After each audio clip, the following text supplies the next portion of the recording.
Hey there. Tonight, we're going to try something a little different. We're going to sail a small, quiet boat across the surface of a lake made of sleep.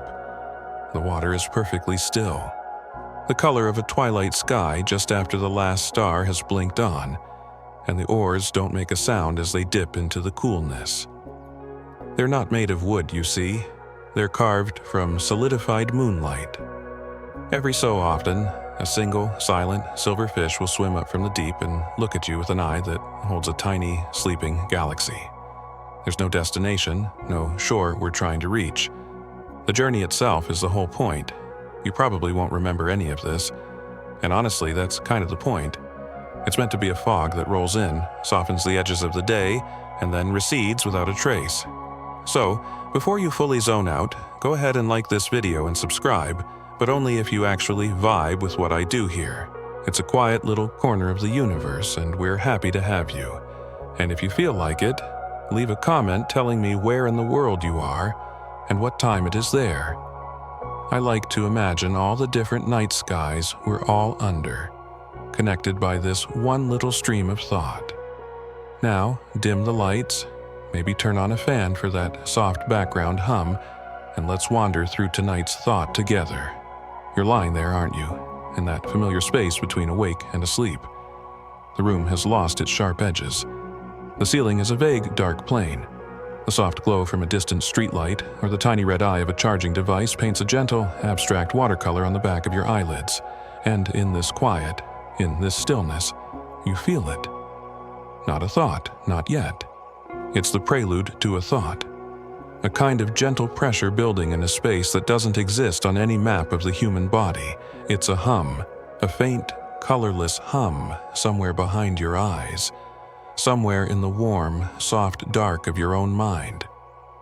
It's the feeling of a word about to be spoken in an empty room, the sense of a question mark forming out of mist. You're not thinking it, you're sensing its approach. It's like hearing the faintest rustle of leaves just outside the window, a sound that promises a visitor is coming, but you don't know who or what or when.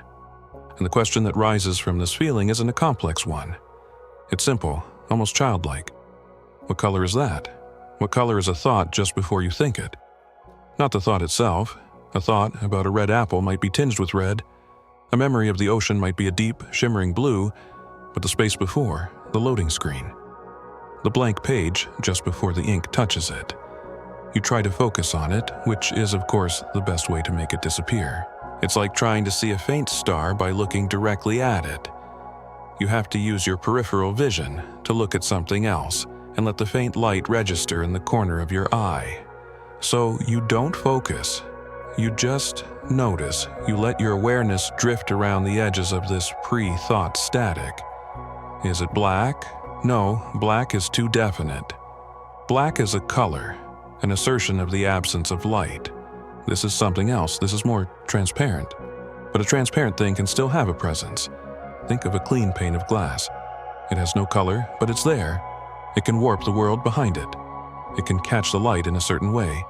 It can be cold to the touch. This feeling, this hum, is like that. It's a lens, still unfocused, waiting for the universe to shine something through it. You imagine reaching out into that internal space with a hand made of smoke and touching it. Would it be smooth, or would it have a texture, like fine grit sandpaper or the soft fuzz on a peach? You get the sense it would be cool, like the other side of the pillow, but with a faint electrical warmth buried deep inside, a tiny pilot light of potential. The hum itself seems to change pitch, though it makes no sound. It's a synesthetic frequency, a vibration you perceive as a feeling. It's the gentle thrum of the house settling for the night. It's the low, subsonic rumble of the refrigerator in the kitchen, a sound so constant you only notice it when it stops. This pre-thought is the sound of your own mind's engine idling, waiting for a command, waiting for a destination. But you're not giving it one, you're just listening. You're just watching the non-color. You drift on this idea, letting it carry you. The color of potential. What would that be? Perhaps it's the color of a soap bubble. That swirl of impossible, shifting petroleum rainbows that are really just a trick of light on a transparent surface. It's every color and no color all at once. A promise of vibrancy that is, in itself, completely clear. You imagine your mind as a vast, dark room. In the very center is a single, comfortable chair where you, the observer, are sitting.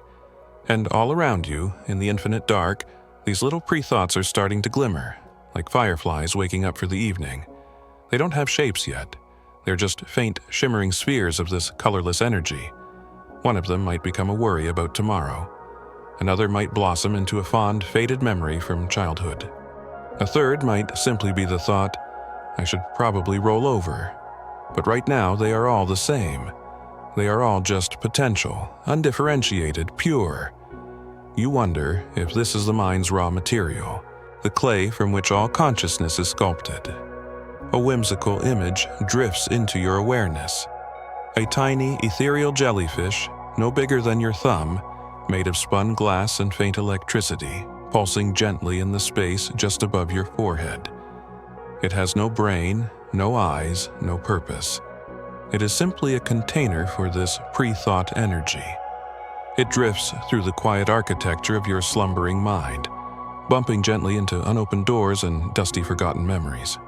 It trails faint, shimmering tentacles of this clear, colorless light, and you realize, with a deep and certain calmness, that this is it.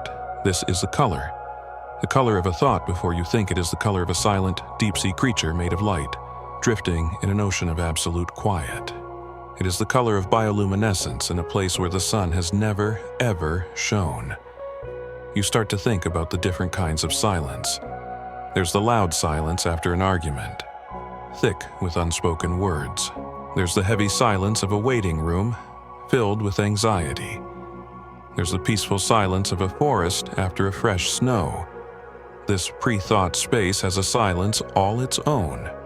It's a generative silence, a fertile void.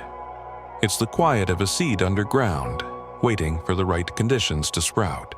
And the color of that silence, you decide, must be the color of the earth it's buried in. Not brown, not black, but the idea of darkness, the concept of soil, the feeling of being held and hidden and safe. It's a rich, deep, velvety nothingness that is pregnant with possibility. The fan in your room whirs softly, a constant, gentle mantra. You sync your breathing to its rhythm. Inhale on the rise of the hum, exhale on the fall. With each breath, you feel yourself drifting a little deeper into this exploration. The edges of your body are starting to blur. Are your hands resting on the bed, or are they floating a few inches above it? It doesn't seem to matter. The physical world is becoming a suggestion, not a fact. The only thing that feels real is this inner landscape, this dark, quiet room of the mind where the jellyfish of pre-thought are beginning to pulse a little more brightly. One of them drifts closer to you. You can feel its faint electrical field. It doesn't bring a thought, not a specific one. It brings a feeling, a sense of nostalgia for a place you've never been, a longing for a memory you don't have. It's the emotional equivalent of the color you've been searching for, a hue that can only be described by the feeling it evokes. What if the color changes depending on the thought that's about to be born? A happy thought, a memory of laughter in the sun, might be preceded by a pre-thought that feels like warm, golden light, even if you can't see it. A sad thought, a worry, a moment of loss might be preceded by a cool gray mist. But you dismiss this. No, that's the color of the thought itself, bleeding backward in time, tinting its own origin story. You are convinced that the raw material, the primal state, must be uniform. It must be a standard canvas on which all other things are painted.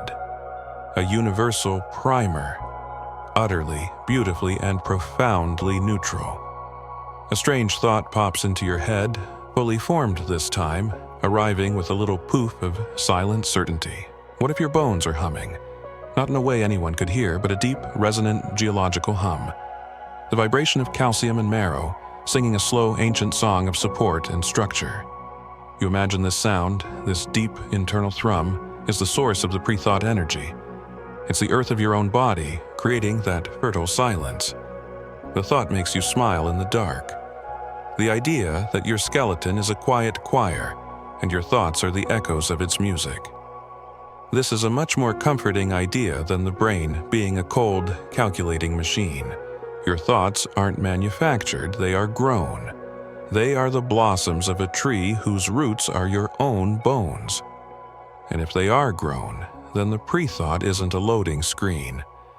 It's a seed, and the color of a seed, before it has any inkling of the flower it will become, is the color of pure potential. The color of a promise. You try to hold this color in your mind. It's not on any chart, you couldn't paint it, you couldn't describe it to someone. It's a Gnostic color, a color you can only know, not see. It is the color of the word become. You feel a sense of profound satisfaction with this. It feels right. It feels true in the way that dreams feel true, a logic that doesn't need to be proven. You let your awareness drift away from the central question now, letting it float around the room. You listen to the house, the creak of a floorboard upstairs, the distant sigh of the water pipes. Each sound is a little story. The house is dreaming, just like you are. Its dreams are made of wood and copper and insulation. Its thoughts are about temperature and pressure and the slow, patient pull of gravity. You wonder if your house has a pre-thought color. Is it the color of drywall dust? The faint, ghostly scent of old paint? You imagine all the houses on your street, all the buildings in your city, all dreaming their slow, structural dreams. A vast, interconnected network of slumbering architecture. And you, a soft, warm dreamer inside one of them, dreaming your own, faster, more fleeting dreams. Another little whimsical notion arrives, delivered by a puff of silent air. What if, when you sleep, your shadow detaches from you and goes for a walk? It slips out from under you, stretches its long dark limbs, and slides under the door. It visits other shadows. They congregate in the darkest parts of the street, under the thickest trees, and they share stories. They don't speak in words, of course. They communicate by changing their shape, by deepening or lightening their darkness.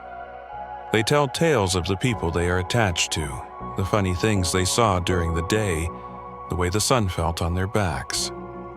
Your shadow is probably out there right now, telling the shadow of a stray cat about the color you're trying to find.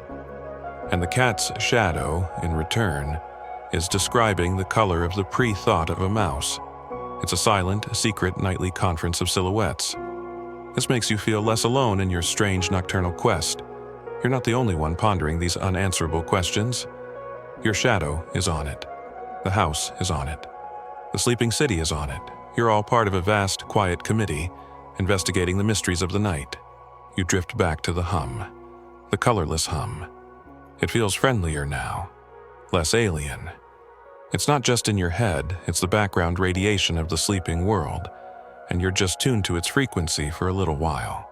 It's the collective, gentle sigh of a world at rest. You begin to visualize this pre-thought field as a physical space, a vast, endless plain of something that looks like freshly fallen snow, but it isn't cold. It stretches to a horizon that is simultaneously right in front of you and infinitely far away. There are no landmarks. There is no sun or moon. The light is ambient, coming from everywhere and nowhere at once. It's a soft, even pearlescent glow. This is the landscape of the preconscious, and every so often you see a faint shimmer on the surface of the snow that isn't snow. A little disturbance. That's a thought beginning to form. It's a ripple in the fabric of the void. You watch these ripples appear and fade. Most of them are nothing. They are the brain's background processes, the mental equivalent of checking for software updates. But every now and then a ripple grows. It deepens. It starts to pull the light into it, and from that concentration of light and disturbance, a thought is born, rising from the plane like a bird taking flight. But the plane itself, the snow, that's the color. It's not white. White is reflective. This is luminous. It generates its own soft light. It's the color of phosphorescence, the color of faint starlight on a moonless night, gathered and condensed into a solid surface. You feel you could walk on it, and your feet would make no sound and leave no prints. But you could also dive into it, and it would yield like water, closing silently above your head. It is a place of absolute peace, absolute potential. The philosophical prompt that has been hovering at the edge of your mind finally drifts into focus. If a thought has no shape or owner before it arrives on this plane, is it truly yours when it does? Or are you just the radio receiver, pulling a signal from this vast, silent broadcast? Are your thoughts original, or are you just a curator of the whispers you happen to overhear in the static? The thought doesn't trouble you, it's comforting. The pressure to be original, to be brilliant, to have your own ideas, it all just melts away. You are a receiver.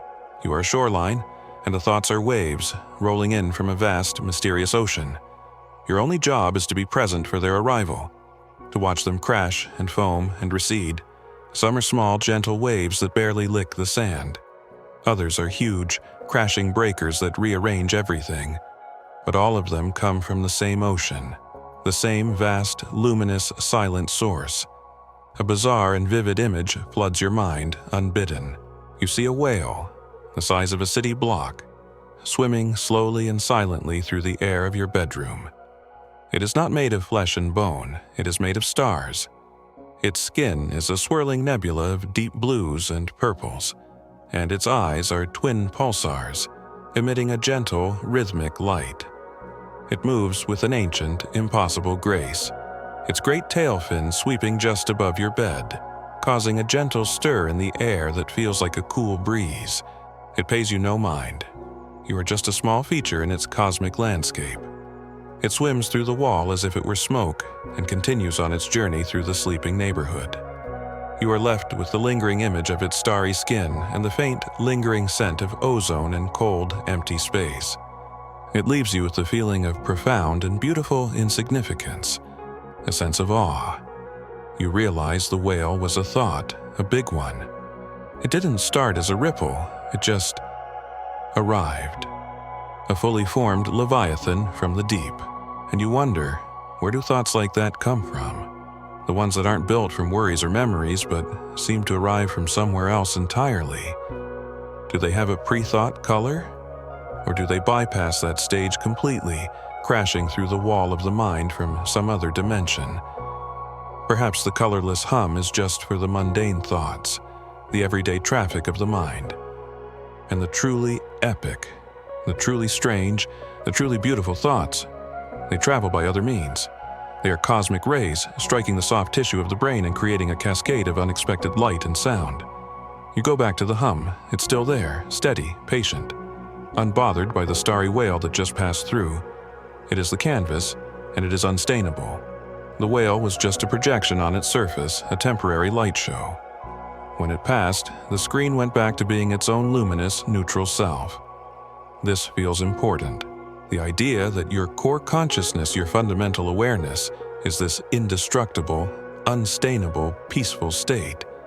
And all the thoughts, the fears, the joys, the memories, the star whales, they're just temporary weather patterns passing across its face. A storm might rage, the sun might shine, but the sky itself remains, unchanged. What does silence listen to when it's alone? This question hangs in the air, a perfect, shimmering sphere. It doesn't ask for an answer, it's a koan, a little, impossible puzzle designed to quiet the part of the brain that always wants to solve things. Silence doesn't listen. Silence is. It is the medium. It's not listening to the house creak. The creak is happening within the silence. The silence is the context for all sound, just as the luminous, colorless, pre-thought field is the context for all thought. You feel a little shift in your perception. You're not the one thinking thoughts. You are the space in which thoughts happen, a subtle but profound difference. It's the difference between being a character in a movie and being the screen on which the movie is projected. You start to play with the sensation of this pre-thought color. You try to give it a name, not a real word, but a sound. A soft, humming, vowel-heavy sound. Something like eoluma or anoro, a word that feels like what it's describing. You whisper it silently in the space behind your teeth. The word itself seems to glow with the same pearlescent, neutral light. You feel like an ancient scribe, discovering the secret name for a fundamental element of the universe. the element of pure potential, the atom of maybe. A tiny, whimsical scene plays out on the back of your eyelids. You see a very small, very old man with a long white beard sitting at a wooden desk. He is a thought tuner. His job is to tune the pre-thought hum of the universe. He has a tiny tuning fork made of crystal. He strikes it gently on his thumbnail, and it emits a silent, perfect frequency. He holds it up to the air, listens with an expression of intense concentration, and then makes a tiny, infinitesimal adjustment to a vast, invisible machine that fills the cosmos. He is ensuring that the canvas is always perfectly stretched, perfectly primed, for all the dreamers, all the thinkers, all the worriers of the world. He nods, satisfied with his work, and then slowly fades away. The image is absurd, but it leaves you with a feeling of being cared for, of being part of a system that is, in its own strange way, being kept in tune. The idea of the color keeps pulling you back. Is it the color of water? Water has no color, but it holds the color of the sky or the riverbed. It is a perfect medium for reflection. Is your pre-thought consciousness a still pool of water? When you are agitated, the surface is choppy and the reflections are distorted and chaotic. When you are calm, the surface is like glass and it can reflect the stars perfectly. Yes, this feels right. The pre-thought isn't a color, it is a state of perfect, colorless reflectivity. It is the mind's mirror. And its natural state is stillness. It is the world, life, thoughts, worries that disturb the surface. The goal, then, isn't to control the thoughts. It's to let the water grow still, so you can see the true reflection of the sky. You feel the gentle pull of a deeper sleep now. The little port of consciousness you've been docked in is starting to feel more and more distant. The journey across the lake of sleep is nearing its end for tonight. The details of your investigation are starting to soften and blur. The star whale, the thought tuner, the colorless hum, they are all becoming part of the same gentle, swirling fog. You hold on to the central feeling, the feeling of that peaceful, luminous, neutral space, the space before the thought. It feels like a safe harbor, a place you can always return to. You imagine that every person has this same space within them, this silent, luminous plane, and you wonder if they are all connected. Is it one single, continuous landscape that underlies all of our individual minds? A collective unconscious that is not full of archetypes and symbols, but is simply a vast, shared silence, a shared potential. The thought that you are about to have might have been a faint ripple on the far side of the world a moment ago, in someone else's pre-thought field, a stranger's quiet mind. The idea is beautiful. It makes the world feel less like a collection of separate, isolated islands of consciousness and more like a single continent, with each of us being a different region, a different landscape, but all rooted in the same bedrock, the same silent, colorless, luminous earth. Your breathing is slow and deep now. The fan is a distant whisper. The room is gone. Your body is gone. There is only the gentle, drifting sensation. The question of the color seems to have answered itself, not with a word or an image, but with a feeling of peace, a feeling of stillness. The color of a thought before you think it is the color of this piece. It is the color of letting go. It is the color of the moment just after you ask a question, before you start scrambling for an answer. That brief, perfect, silent pause, and you let yourself rest in that pause. You let it expand until it is all that there is. A soft, warm, peaceful, colorless hum. You feel a final, gentle thought bubble up. It's a simple one. What if the thoughts we think are just the universe trying to see itself, and our minds are the only mirrors it has, and the color before the thought, that perfect, still reflective surface, is the universe polishing the mirror, getting ready for the next glimpse of its own mysterious, beautiful face. The thought is a comfortable blanket. You pull it up to your chin and let the last edges of wakefulness dissolve. The hum is still there, but you're inside it now. You're not listening to it. You are it. And it is a gentle, endless, peaceful drift. The boundary between you and the bed and the room and the night has dissolved. It's all one substance now, a sort of warm, dark, liquid stillness. You feel your own awareness like a single mote of dust, suspended and floating, not falling, not rising, just being. And the pre-thought hum has become the medium itself. It's the water in which you are floating. It has no color, but it feels like safety. It has no sound, but it feels like a lullaby. You sense that your own mind is a much vaster, much stranger, and much more peaceful place than you ever give it credit for during the frantic light of day. During the day, it's a busy marketplace, full of shouting and haggling and 1,000 different colors and smells. But at night, the market closes. The merchants go home. The cobblestones are washed clean. And the entire space is filled with this gentle, silent, luminous fog. The potential for the next day's market is there, sleeping within the fog, but for now, there is only rest. A strange, fleeting image. A single, perfect gear the size of a dinner plate, made of smoked glass turning slowly in the center of your chest. It is not connected to anything. It turns for its own sake, a quiet, useless, beautiful machine ticking at the slow, steady rhythm of a sleeping heart. It is the engine of your dreams, and its only purpose is to keep the quiet hum going. It requires no fuel. It will never wear out. It is a perfect, self-sustaining motion, a perpetual motion machine of peace. This image is incredibly comforting.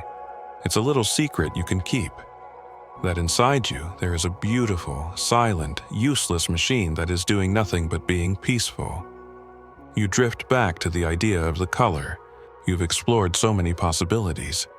The transparency of glass, the iridescence of a soap bubble, the bioluminescence of a deep-sea creature, the fertile darkness of soil, the pearlescent glow of a snowy plain, the perfect reflectivity of still water. They are all just metaphors, of course, attempts by the thinking mind to describe something that exists beyond thought. And you realize the final answer is the simplest one. The question is the answer. What color is a thought before you think it? The answer is the asking of the question itself. The act of turning your awareness inward, of quieting yourself enough to even notice the hum, of being curious and gentle and patient.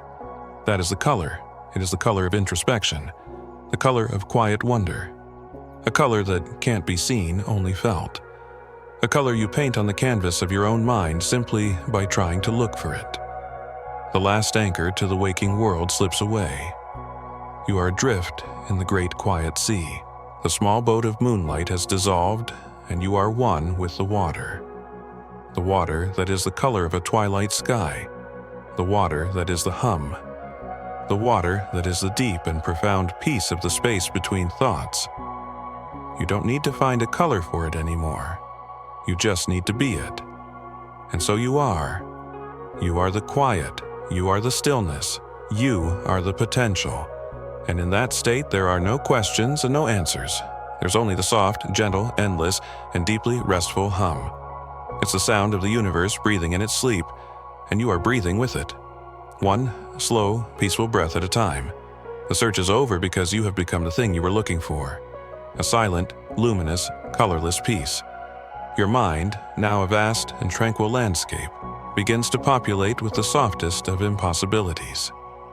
You see fields of glass grass chiming faintly in a breeze that doesn't blow. Rivers of slow-moving honey, golden and thick, flow uphill. In the sky, clouds made of spun sugar drift lazily, and every so often a tiny piece breaks off and falls to the ground, dissolving into a sweet puff of dust before it lands. The moon is not in the sky. It's a smooth, cool white stone at the bottom of a clear lake, pulsing with a gentle, milky light that illuminates everything from below. There are no people here. There is no urgency. It is a world built from the texture of peace itself. Every object, every motion, every light is a different expression of the same core idea. Stillness, gentleness, rest. You walk through this landscape in a body made of the same pearlescent light as the snowy plain you imagined earlier. Your feet make no sound on the crystalline ground. You come to a tree whose leaves are not green, but are made of thin, hammered copper, and they do not rustle. They hum. A low, resonant, metallic chord that is both melancholic and deeply soothing. You reach out and touch one of the leaves, and it's warm, vibrating with its own inner life. The tree is not growing, it simply is, a permanent and beautiful fixture in this permanent and beautiful place. You feel no need to understand it, no need to name it or categorize it. You are simply there with it, sharing its quiet, humming existence. And the color you were looking for is everywhere here. It's in the translucent light from the underwater moon. It's in the clear, sweet air. It's in the silent, golden flow of the honey rivers. It is a palette of the entire world. A world that exists just before thought, just before a story, just before a feeling. It's the source code of dreams, the artist's studio before the work begins, a place of infinite, unblemished potential. You find a soft patch of the glass grass, lie down, and look up at the sky that has no stars, but is full of a deep, velvety, living darkness. You don't need to sleep here. Being here is sleep. Being here is the ultimate rest. The hum is the air, the ground, the sky. It is everything. And you are a part of it, indistinguishable from the peace that surrounds you. You have found the place that has the color you were seeking, and you realize you can stay as long as you like. There is no time here. There is only the now, and the now is forever, and it is soft, and it is quiet, and it is home. Your sense of self continues to diffuse like a drop of ink in an infinite glass of water. The you who started this journey, lying in a bed, in a room, in a house, is a distant, faded memory. A character in a book you read a long time ago. The new you has no name, no history, no plans. It is just an awareness, a point of view in this impossible landscape. And from this point of view, you see something new.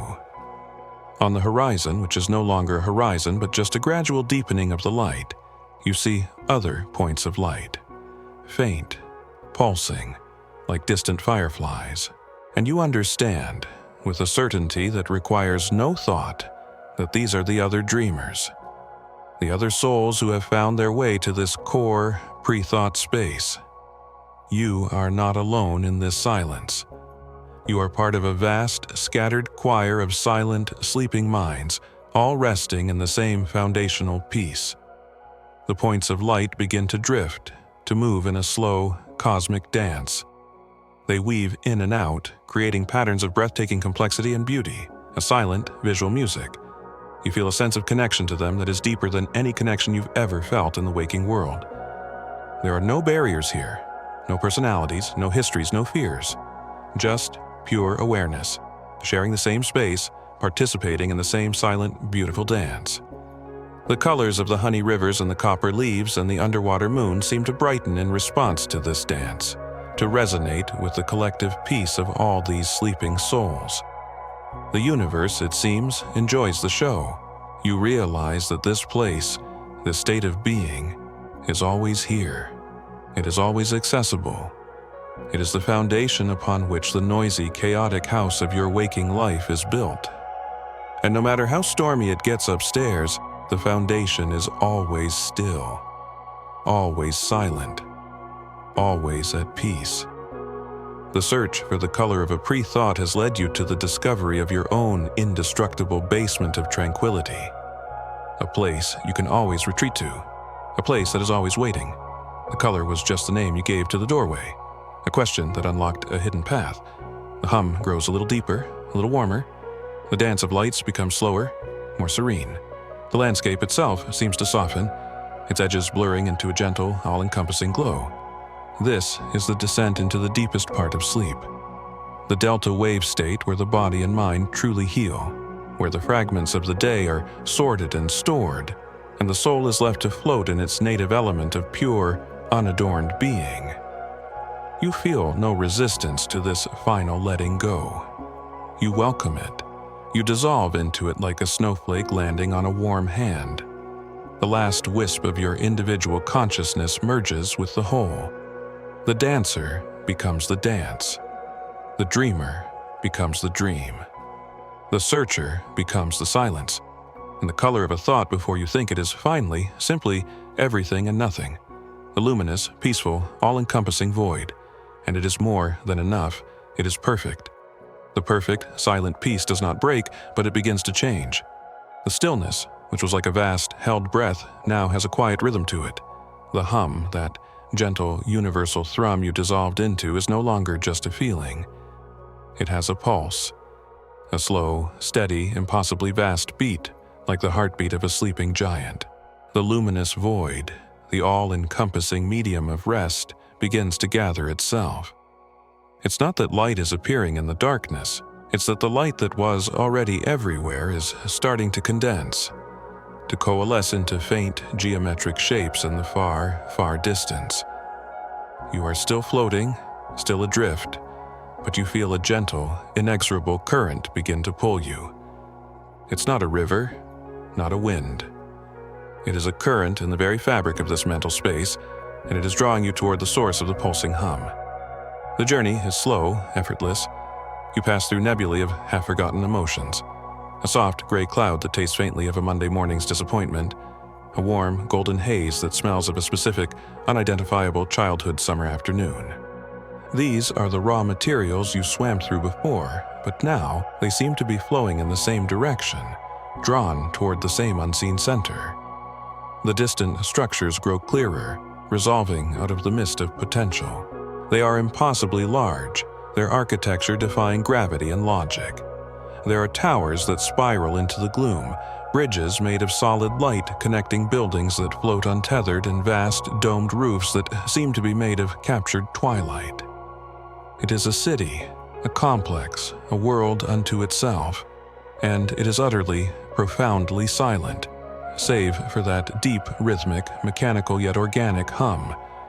It sounds like 1,000 of those smoked glass gears from your chest, all turning in perfect, silent unison. You are drawn toward a colossal archway, a gate that has no door, just an opening into the heart of the structure.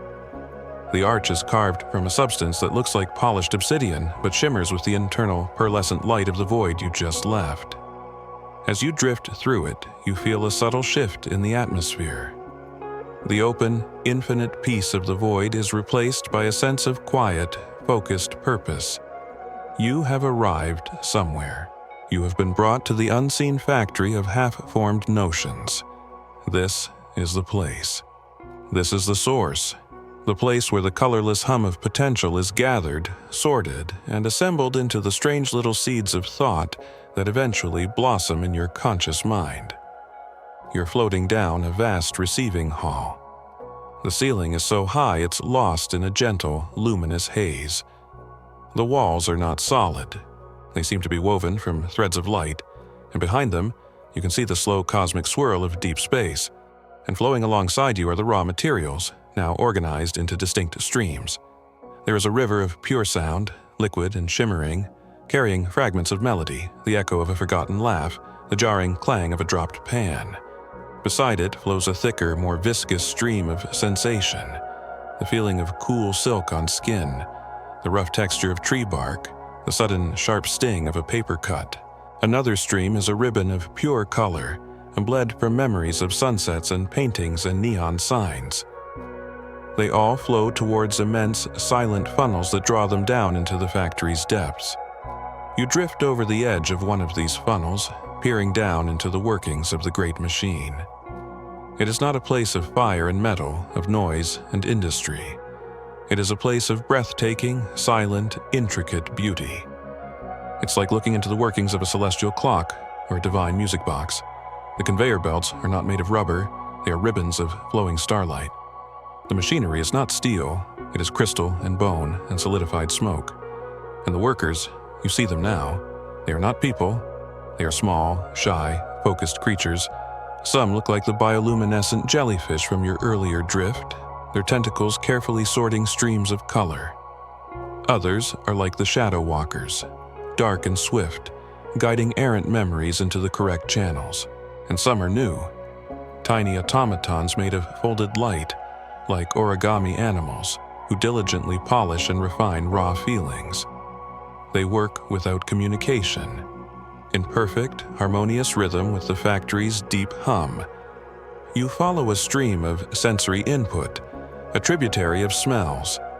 It flows into a vast, circular chamber that you can only describe as a library of scents. Instead of books, the shelves hold millions of tiny, glowing jars. Each jar contains a single, captured aroma. The little origami creatures tend to this library, plucking jars from the shelves, uncorking them to release a tiny, controlled puff of scent onto a passing notion, and then returning them to their place. You drift past a shelf and read the labels, which are not written in words, but in glowing symbols that you somehow understand. There's the scent of a new book being opened for the first time, the specific smell of your grandmother's house, the smell of rain on hot asphalt, the smell of a hospital corridor, the smell of cinnamon toast on a Saturday morning. Each one is a potent, perfect distillation, a building block of memory and emotion. You realize with a sense of awe that every single thing you have ever smelled is here, perfectly preserved, cataloged, and ready for use. Nothing is ever lost. The factory forgets nothing. It is the great archivist of your life, the curator of your every fleeting sensation. You watch as a small shadowy worker plucks the jar labeled "The Smell of a Fading Campfire at Dawn" and carefully pours its smoky, nostalgic essence onto a passing, half-formed thought. The thought, which was just a vague feeling of melancholy, now takes on a new texture, a new layer of meaning. It has been given a component, a piece of its identity. From the scent library, you drift into the chamber of sound. This space is different. It's not silent. It's filled with a soft, chaotic yet beautiful cacophony, like an orchestra tuning up in a cathedral made of glass. Sounds are not kept in jars here. They are free, flying through the air like birds. A phrase of music flits past, a shimmering hummingbird of notes. The sound of your own name, spoken in your mother's voice, circles your head like a gentle moth before flying off. The sound of waves crashing on a beach ebbs and flows in the corners of the room, a constant, rhythmic tide. Here, the jellyfish-like creatures drift through the air, their tentacles trailing behind them like nets. They gently catch the required sounds and weave them into the fabric of the nascent thought that glide through the chamber on their ribbons of light. You see one of them capture the sound of a key turning in a lock and deftly attach it to a thought embryo about home and security. This is a place of infinite recombination. It's a vast, cosmic kitchen where the chefs are silent, diligent creatures of light and shadow, and the ingredients are the sum total of your entire existence. They are not creating anything new, you realize. They are just finding new ways to combine what is already there. A memory of a childhood pet might be combined with the sound of a ticking clock and the feeling of being late for something important. The resulting notion is bizarre, illogical, and yet it has its own specific emotional resonance. It's the kind of thing that might surface in a dream, or as a fleeting, unbidden image as you're washing the dishes. It's a surrealist collage, assembled in the silent depths of your own mind. This leads you to the first great philosophical question of the factory floor. If all your thoughts are assembled here, in this place, from a finite, though vast, collection of your own past experiences, is any thought you have truly original? Is creativity not a bolt from the blue, but rather the act of a diligent, shadowy worker in this factory finding a particularly novel and beautiful combination of pre-existing parts? The idea doesn't feel limiting. It feels connected. It means every new thought you have is a conversation with your own past. Every idea is a family reunion of your old senses and memories, meeting each other in new and unexpected ways. Your life is not a linear story. It is a massive database of raw material from which you are constantly, unconsciously building the present. You float onward, deeper into the factory. The hum is stronger here, more complex. It has harmonies now, undertones. You are approaching the core of the machine. You enter a new chamber vaster than the others. This is the logic and language wing. It looks different. It's more structured, more geometric. Here, raw concepts are forged. Long, crystalline structures stretch across the space like bridges, and along them flow streams of pure, unadorned data, numbers, facts, names, dates. The origami light creatures work here too, but they are more precise, their folds sharper. You watch them take abstract concepts like justice or time or love, which look like glowing, complex, multifaceted jewels, and carefully chip away at them, creating smaller, more usable pieces. In one corner of this vast chamber, words are made. You see a pool of shimmering, silver liquid, the primordial soup of language. Shadowy workers dip intricate ladles into the pool and pull out glistening, half-formed words. They stretch them, bend them, hammer them into shape on anvils made of silence. They create nouns and verbs, adjectives and adverbs. They store them in great humming racks, ready to be attached to the thought embryos. You see a thought about a tree drift by. It's just an image, a feeling of greenness and height. A worker takes the word tree from its rack. It glows with a soft, earthy light, and gently merges it with the image. Now the thought has a name. It is defined. It has been pulled from the realm of pure sensation into the world of concepts. But this section of the factory also has a more chaotic, playful side. You see a space where words are deliberately broken and reassembled. Puns are forged here, glowing with a mischievous trickster light. Metaphors are woven on huge, silent looms, combining two disparate concepts into a single, beautiful thread. You watch as the idea of sadness is woven together with the image of rain, creating the simple, powerful metaphor that will tint 1,000 future thoughts and poems. And in a darker, more secluded corner, you see the place where paradoxes are handled. They are dangerous, unstable things, glowing with a strange, flickering energy. The workers here are very careful. They take a paradox, like a sound of silence, and encase it in a shell of polished logic, so it can be observed without causing the entire thought kit to collapse. These are rare, precious components, used only in the most profound or perplexing of notions. A truly bizarre image presents itself in a quiet alcove of the language department. You see a small, delicate machine like a glass birdcage. Inside, hundreds of forgotten names are kept.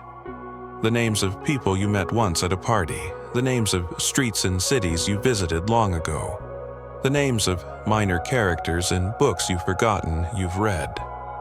They are not words anymore. They have lost their connection to their subject. They have become pure sound, flitting around the cage like tiny iridescent hummingbirds, each one singing a single, lonely, melodic note.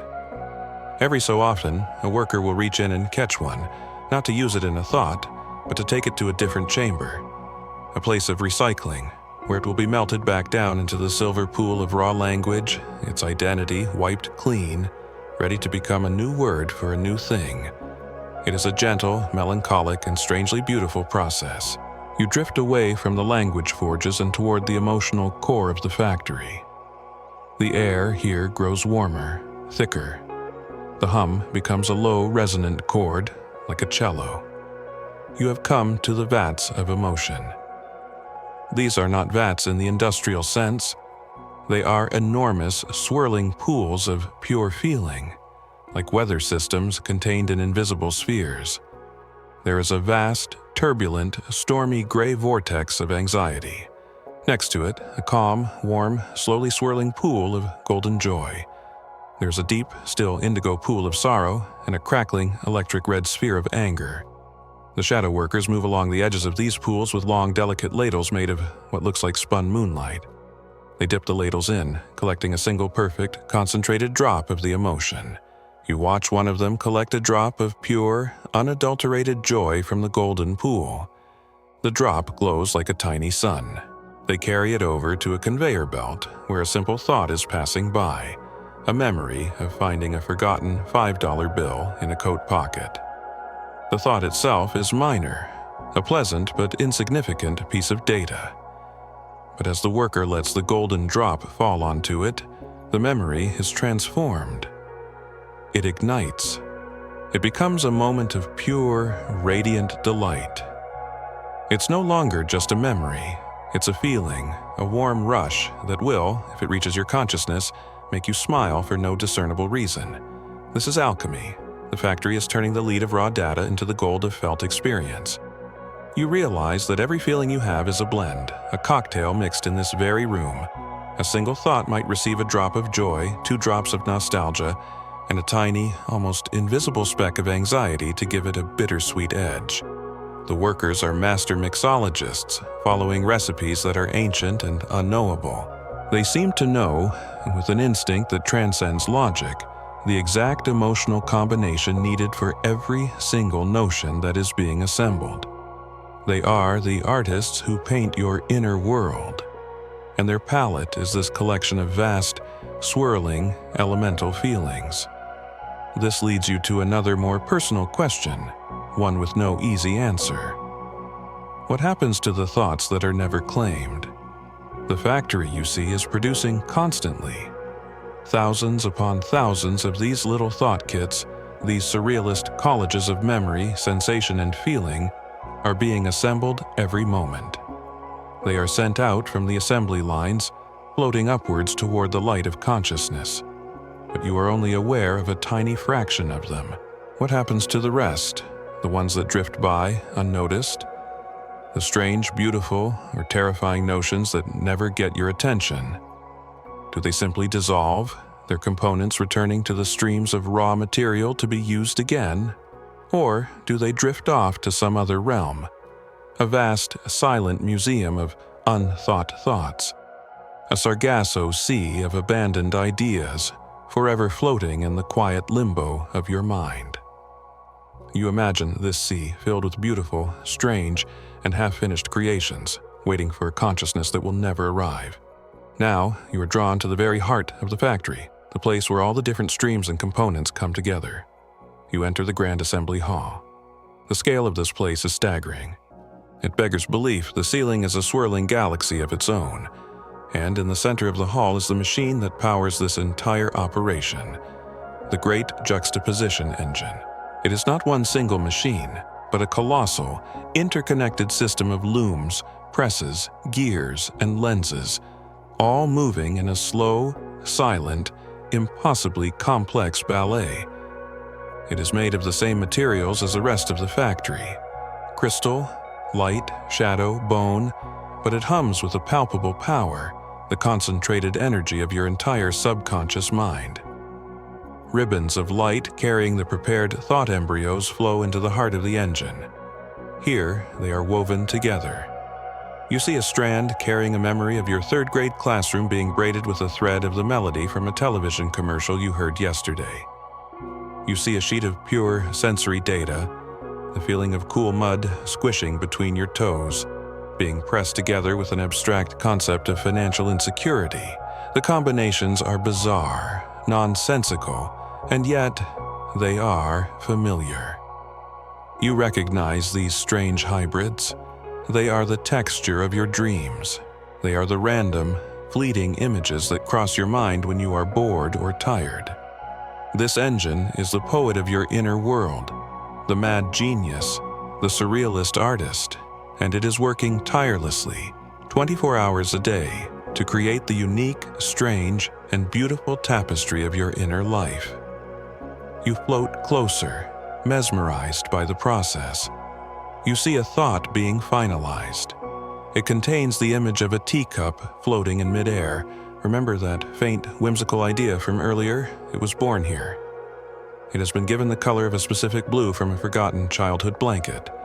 It has been infused with a drop of gentle, wistful nostalgia, and it has been attached to the sound of a distant, ringing bell. The final product is a perfect, self-contained, and utterly illogical notion. A little bubble of pure surrealism. It is detached from the engine, glowing softly, and begins its slow upward drift toward the surface of your mind. Maybe you will notice it, maybe you won't. But its existence is a testament to the strange and wonderful creativity of this hidden factory. You see other, more mundane thoughts being assembled. The worry about an upcoming appointment is a simple construction. The date and time from the logic department, a heavy gray drop of anxiety from the emotional vats, and the sound of a ticking clock. The plan to buy milk on the way home from work is a clean, efficient assembly of language, intention, and a faint memory of the taste of coffee without it. Not every creation is a work of art. Most of it is just the routine maintenance of a life. But the same care, the same silent diligence is applied to all of it. The factory does not judge. It simply assembles. After the assembly hall, there is one last chamber, the quality control and shipping department. It is a calm, quiet, open space like a vast celestial atrium. The newly assembled thought kits, glowing like tiny individual lanterns, float here, waiting for release. The workers in this section are the most ethereal of all. They are beings of pure, soft light, and their job is to inspect the final products. They are not checking for flaws in the sense of making them better or more logical. They are checking for structural integrity.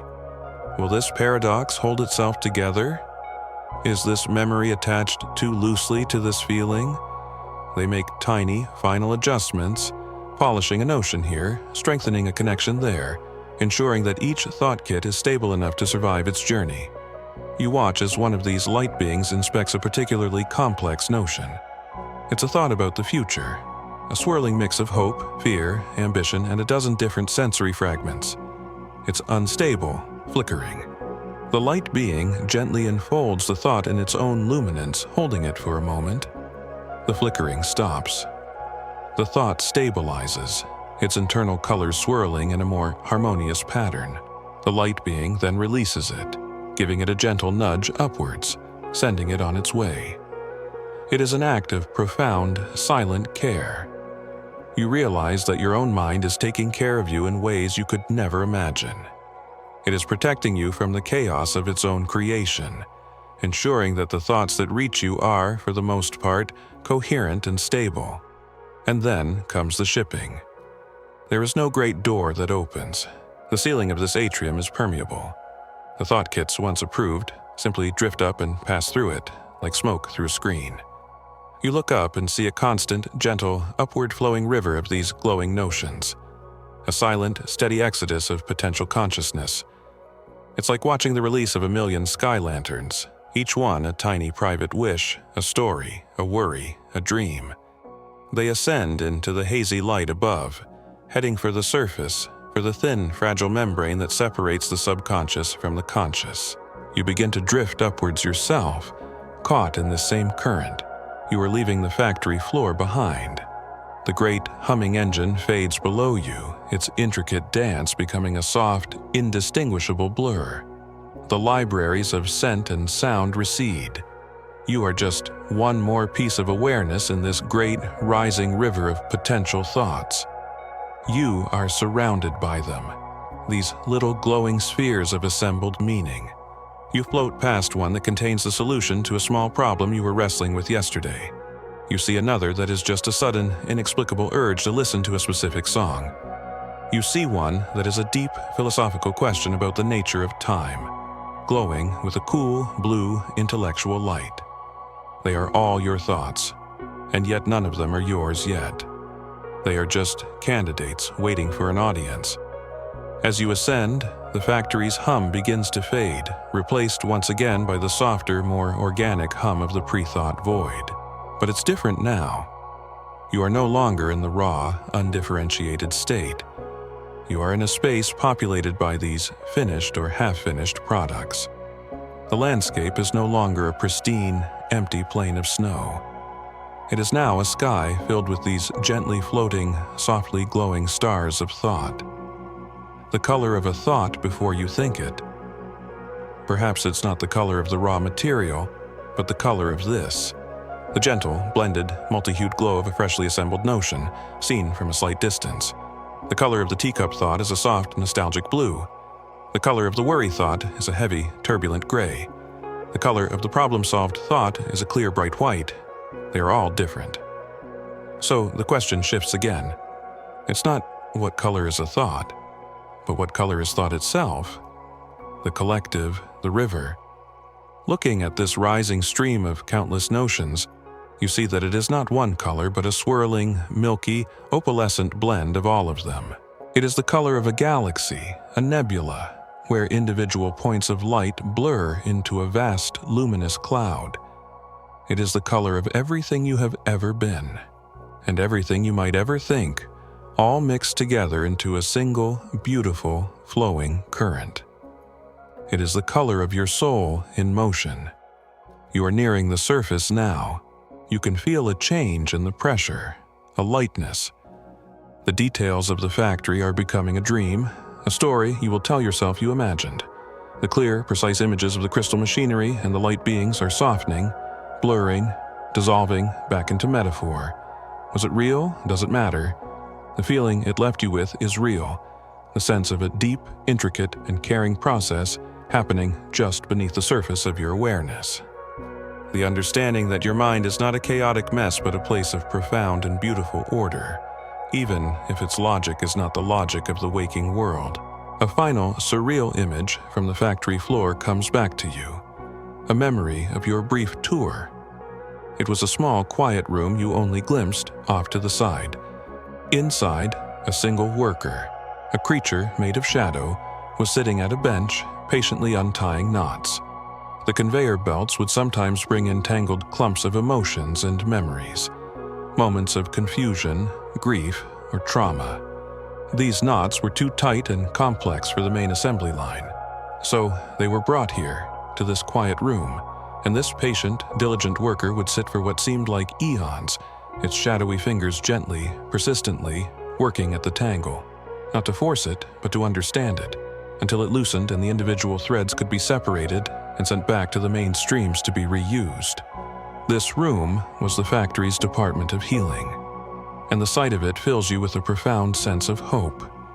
Nothing is ever so broken that it cannot, with patience and time, be untangled. You are almost at the surface. The upward flowing river of thoughts is beginning to disperse. The individual notions are breaking away, finding their own paths, looking for an opening. A moment of quiet in your conscious mind to make their presence known. You have been a privileged observer, a ghost in your own machine. You have seen the kitchen. You have seen how the meal is prepared. And now you are returning to the dining room to sit down and be served. The next random thought that pops into your head will not feel so random anymore. You will know, in some deep intuitive way, the long and incredible journey it has taken to reach you. It is a gift, delivered from the depths of your own being. A small glowing piece of the strange and marvelous factory that is you. And as you break the surface back into the lighter levels of sleep, you carry with you not an answer but a story. A new and beautiful myth about the origin of your own mind. The great, upward-flowing river of potential thoughts disperses around you. The milky, nebular glow of the collective current thins out, and the individual, lantern-like notions scatter into the hazy expanse of your upper mind, each seeking its own moment to be born into awareness. You are left floating in the quiet aftermath, a solitary observer once more. The hum of the factory has faded completely, replaced by silence that feels different from the fertile void you first explored.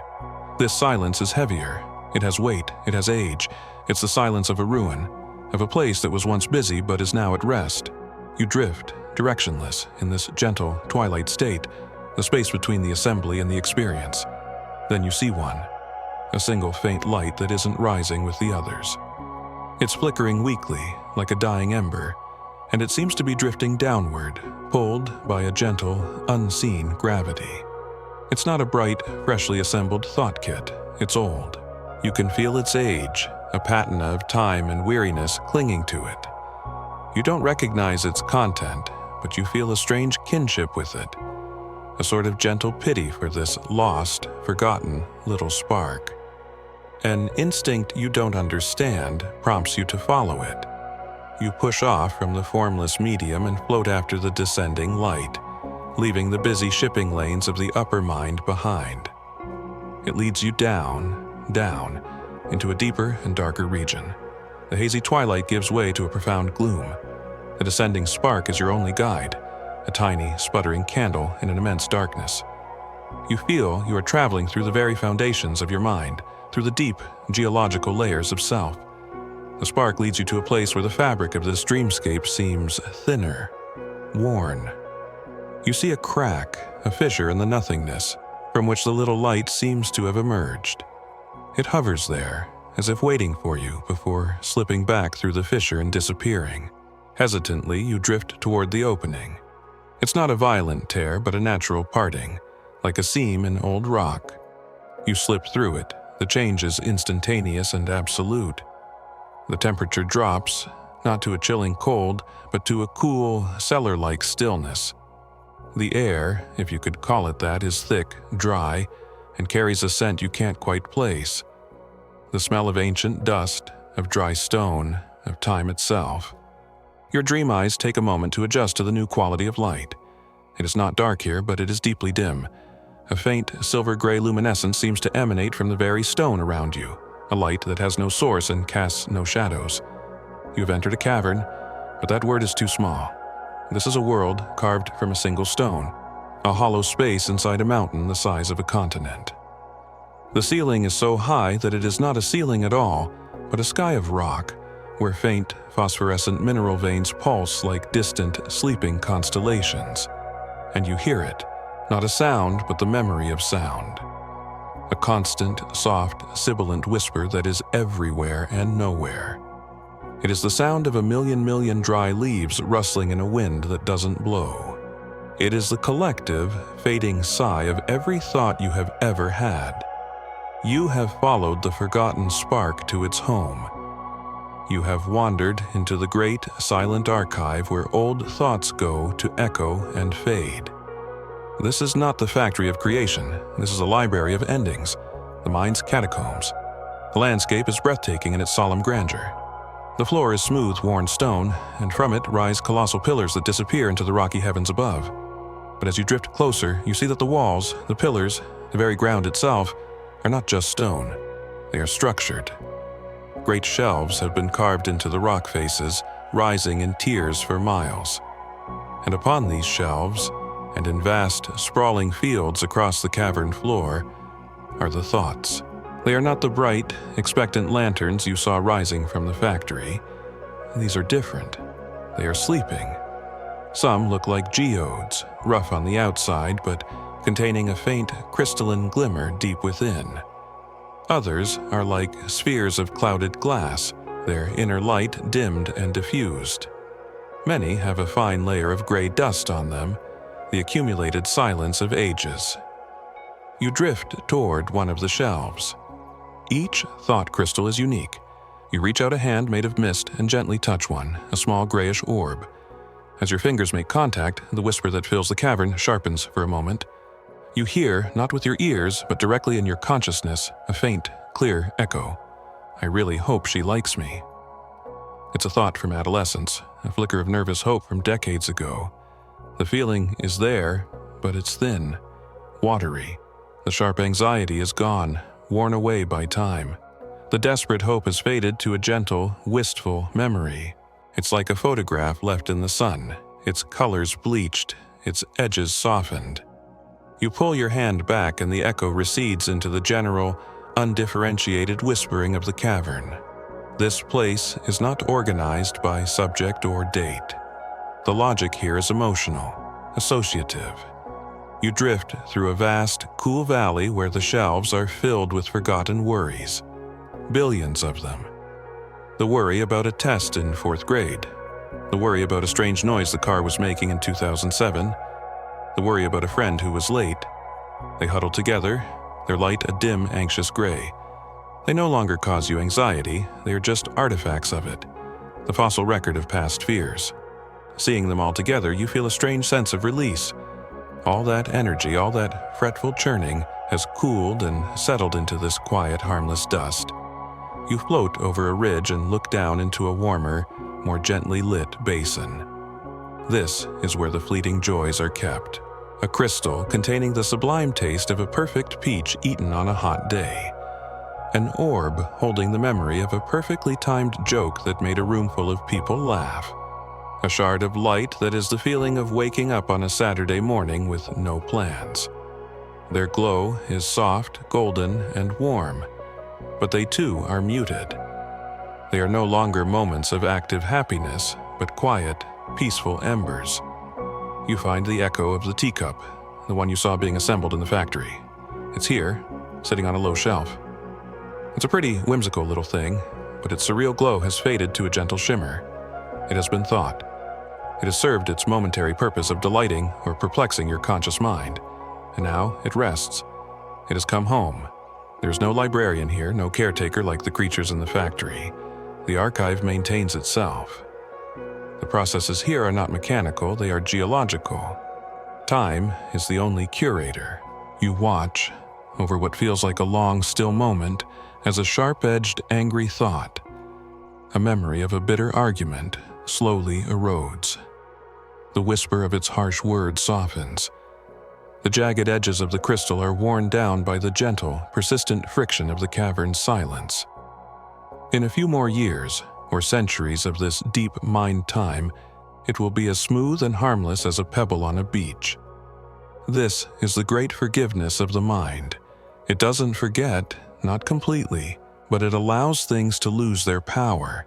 It grinds down the sharp edges of the past until they can no longer cut you. This leads you to a profound and unsettling question. If your memories and thoughts, the very building blocks of your identity, are constantly, slowly, inexorably eroding in this place, how stable is the you that is built upon them? Are you a solid structure, or are you more like a sandcastle, built from particles that are themselves in a state of slow decay, with the tide of time constantly washing away your foundations? Your sense of self, which feels so concrete in the waking world, is revealed here to be a fluid, ever-changing landscape, as subject to erosion as these crystal thoughts. You are not a fixed entity. You are a long, slow process of forgetting. As you drift deeper, you notice that not all thoughts are on the shelves. Some are too big. You come to a vast, open plain within the cavern, and here lie the great obsessions. They are not crystals, they are colossal, sleeping beasts made of thought stuff. The obsession you had with a particular band in high school is a great, lumbering creature. Its skin, made of 1,000 interwoven song lyrics and album covers, breathing in slow, rhythmic, bass-heavy puffs. The period where you were convinced you could learn to speak a new language in a month is a half-finished tower of grammar rules and vocabulary lists, leaning precariously. They are not active obsessions anymore. Their energy is spent. They are just monuments to past passions, sleeping giants in a field of quiet. Then you see it, a truly surreal and beautiful sight. A river. It flows through the heart of the great cavern, a wide, slow-moving channel. But it is not a river of water. It is a river of forgotten words. The channel is dry, but it is filled with a deep, rustling mass of individual letters, carved from what looks like bone or dried leaves. An invisible current pulls them along, tumbling them over each other with a soft, papery, whispering sound that is 1,000 times louder than the general hum of the archive. This is where language goes to die and be reborn. You see the word love, its 4 letters worn and smooth, tumbling next to an obscure adjective from a science textbook. You see names of people you will never see again, jumbled together with brand names of defunct products. It is a river of semantic entropy, the slow, inevitable breakdown of meaning. The letters are carried down to a great dark delta, where they crumble into the finest dust, the raw material for the silver pool of language you saw in the factory. The great cycle of the mind. You spend some time just watching the river. It's mesmerizing. Every so often a word will be caught in an eddy, and for a moment, it will seem to glow with its old meaning before being pulled back into the chaotic, meaningless flow. You see the letter A from your own name tumble by, and for a fleeting second you feel a jolt of identity before it's gone, just another piece of debris in the great stream. It's both terrifying and liberating. The words that have defined you, hurt you, lifted you up, they're all just temporary arrangements of these same, indifferent, tumbling letters. You turn your attention to the structure of the cavern itself. You realize that the floor you are floating over is not just stone, it's paved with thoughts. These are the oldest, most foundational ideas, the ones that have been here so long they have petrified. They have lost their inner light completely and have become part of the landscape. You are drifting over a pathway made of your core beliefs about the world. Beliefs so ingrained you don't even know you have them. world is generally a safe place. People are fundamentally good. I am not enough. These are not crystals on a shelf. They are the bedrock. Some are smooth and supportive, others are jagged and treacherous. You are literally walking on the fossilized remains of your own worldview, a geology of the soul. And what about the thoughts that merge? You see it happening in a quiet corner of the archive. Two different thought crystals have been resting against each other for a long, long time. One is a memory of a specific wallpaper pattern in your childhood home. The other is a fleeting feeling of unease you had while watching a horror movie once. Over the eons of this place, their boundaries have begun to blur. They are melting into each other. The wallpaper pattern is slowly taking on the sinister quality of the movie's unease. The unease is becoming patterned, specific. Soon, they will be a single new, surreal artifact, a dream thought about malevolent wallpaper. This is the source of so much of your dream logic, the strange, nonsensical connections your mind makes at night. It's not random, it's just old thoughts, getting to know each other in the dark. You drift into a different section of the cavern, one that is colder and darker than the others. The whispers here are more pained, more fragmented. This is the wing of unfinished arguments. Each crystal here is a conversation that was cut short, a thing you wish you had said. They pulse with a faint, regretful light. You hear the echoes, but what I meant was, if you'd only just listened. I'm sorry, I shouldn't have. They're trapped in a loop, these conversations. The silence of the cavern never allows them to receive a reply. They are eternal questions hanging in a void. It's a sad, lonely place, and you don't stay long. But it makes you think about all the unresolved energy you carry, all the conversations still waiting for a final word that will never come, resting here, slowly, slowly losing their heat.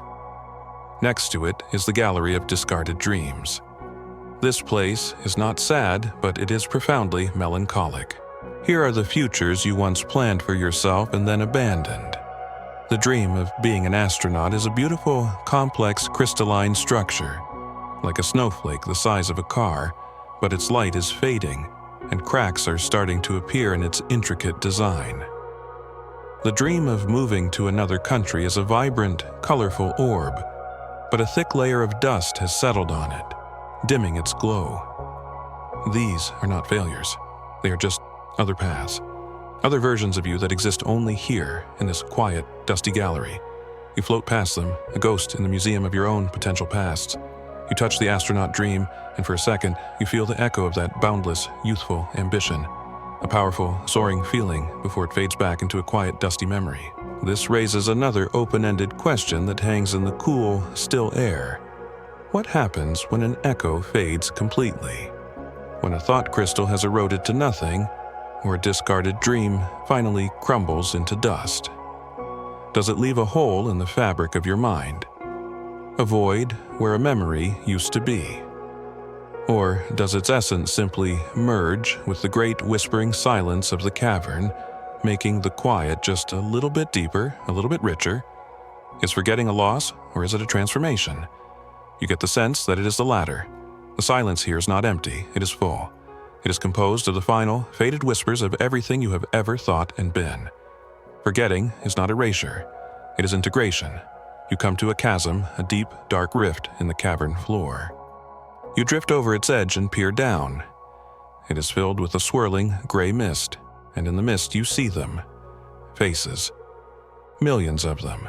They form out of the mist for a moment, their features hazy, and then dissolve back into it. The faces of strangers you passed on the street, the faces of cashiers and waiters, the faces of every extra in the movie of your life. This is the chasm of forgotten faces. You never knew their names, you never knew their stories, but for a fleeting moment, their image was captured by your senses and sent here, to this great swirling abyss of anonymity. It's a humbling sight, a reminder of the countless lives that have brushed up against your own, even in the most insignificant ways, leaving a faint, ghostly imprint in the deep archive of your mind. Suddenly, a bizarre and powerful image inserts itself into your perception. You see, sitting in the middle of a vast, empty plain in the cavern, a single, enormous, petrified tree. Its trunk is miles wide, and its branches, also turned to stone, spread out to form the ceiling of this particular section of the archive. But it's not a normal tree. Its bark is carved with intricate, flowing script, every word you have ever read. From cereal boxes to sacred texts, from street signs to love letters, it's all here. A single, continuous, unreadable story wrapped around a stone tree. The tree is dead, fossilized, but the words still have a faint power. As you drift closer, you can feel the residue of the ideas and stories they once conveyed. This is your personal library of Alexandria, not burned, but petrified. A single monumental, unreadable book of your entire literary life. This journey through the archive is changing your perspective. The thoughts that bother you in your waking life, the recurring worries or the painful memories, they seem so powerful, so immediate. But here, in the context of the billions of other thoughts you have had, they seem so small. They are just single crystals on a shelf that stretches for miles, single whispers in a chorus of a million voices. The sheer scale of this place is a comfort. It reassures you that no single thought is powerful enough to define the entirety of this vast, complex, and ancient landscape. You are not your worst thought. You are not your most painful memory. You are the cavern that holds them all. You find a place to rest, a smooth, cool ledge overlooking the river of forgotten words. You sit, a being of smoke and starlight, and you just watch. You watch the slow, geological processes of your own mind. You see a cluster of happy memories from a particular vacation slowly, over an immense stretch of time, merge into a single, glowing orb of pure nostalgia, the specific details lost, the warm feeling preserved. You see a sharp, painful memory of embarrassment slowly being covered by the dust of newer, more immediate thoughts, being buried, becoming a deeper, less accessible geological layer. You realize that your mind is not just a thinking machine. It is a world with its own weather, its own geology, its own ecosystems, its own deep, slow, patient time. And you think back to the factory, the busy, purposeful creation of new thoughts. It seems so far away now, almost like a different lifetime. The factory is the future, the present. This place, this cavern, is the past. And your conscious self is the thin, fleeting layer of experience that exists between them. You are the shoreline where the new waves of thought from the factory arrive, and you are the cliff face from which old thoughts erode and fall into the sea of time. You are both a creator and a ruin, constantly building new structures on top of the crumbling foundations of the old. You remember the colorless hum from the very beginning of this journey, the hum of potential. Here in the archive there is also a hum, but it is the hum of memory, the hum of what has already been. It is the sound of completion, and you realize that the full spectrum of your consciousness exists between these two hums, the hum of what could be and the hum of what was, and your life, your entire experience of being, is the song that is played on the string stretched between these two poles. As you sit there, you feel a sense of profound peace. This place, which at first seemed melancholic and sad, now feels like a place of incredible stability and grace. It is the anchor of your being. It holds everything, judges nothing. It allows for change, for decay, for transformation, with a patience that is both divine and geological. It is the source of your depth, your complexity.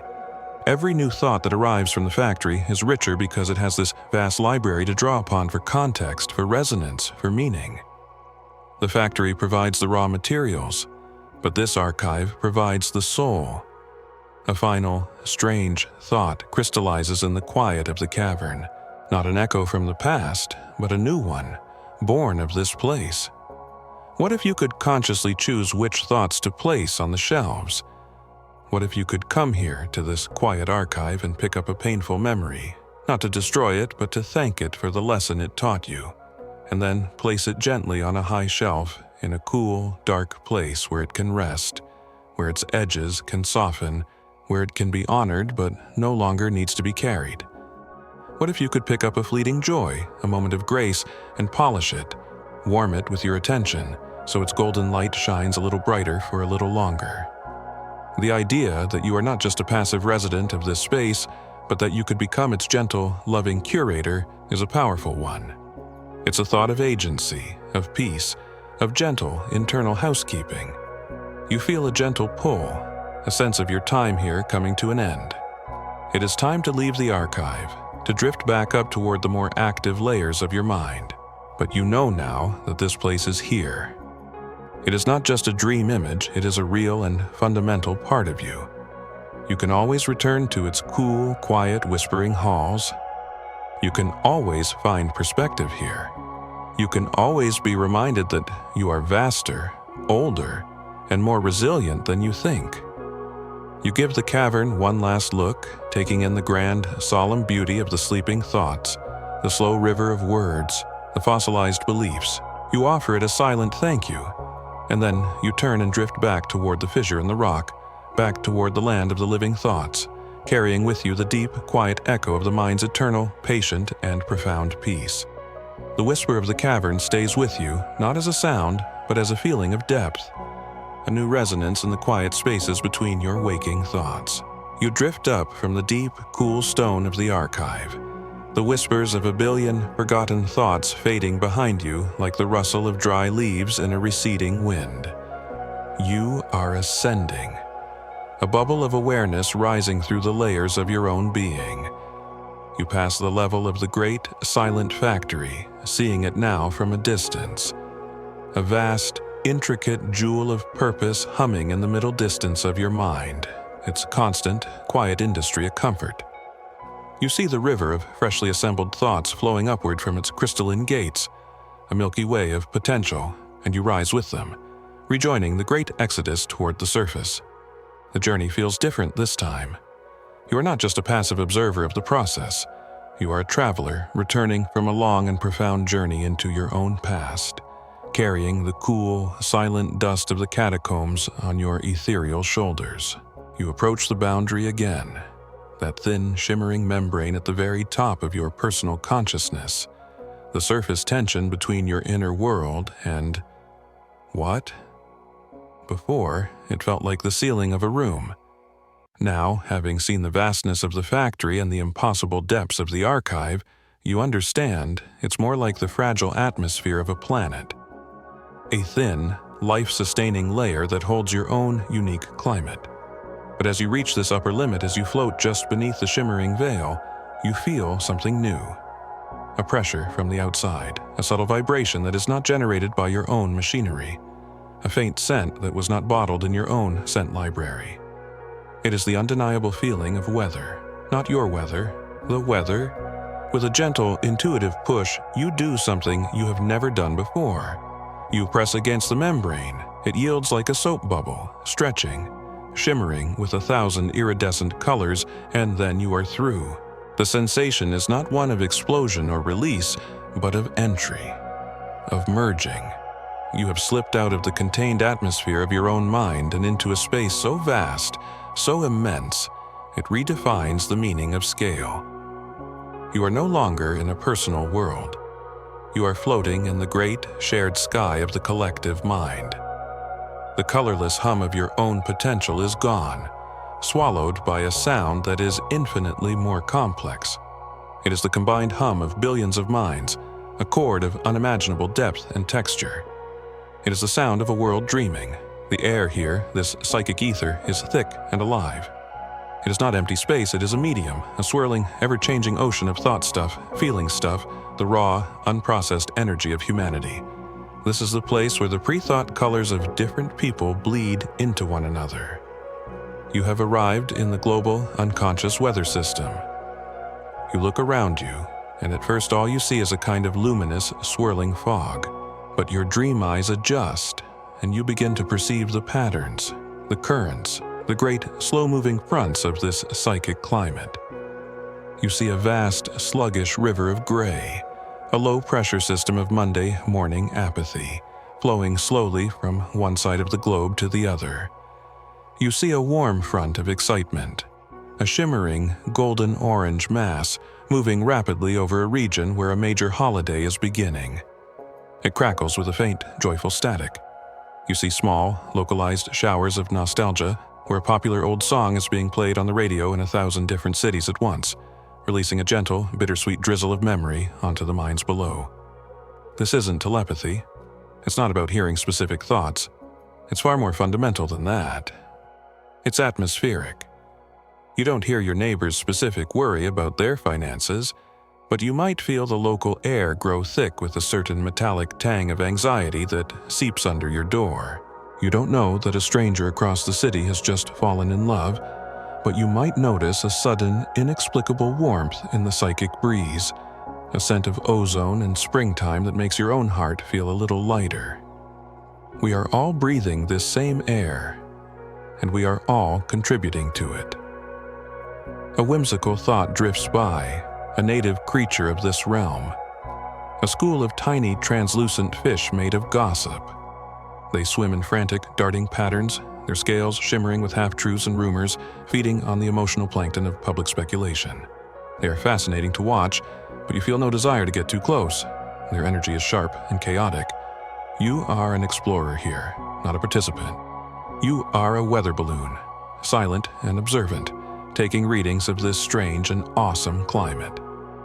You begin to understand the source of so many of your own unexplained moods. That sudden wave of sadness that came from nowhere last Tuesday. You see it now. It was the tail end of a vast storm of collective grief that had raged on the other side of the world. A psychic hurricane born from a shared tragedy. You only felt its outermost rain bands, a day-long drizzle of sorrow that you mistook for your own. That inexplicable jolt of creative energy that kept you up all night.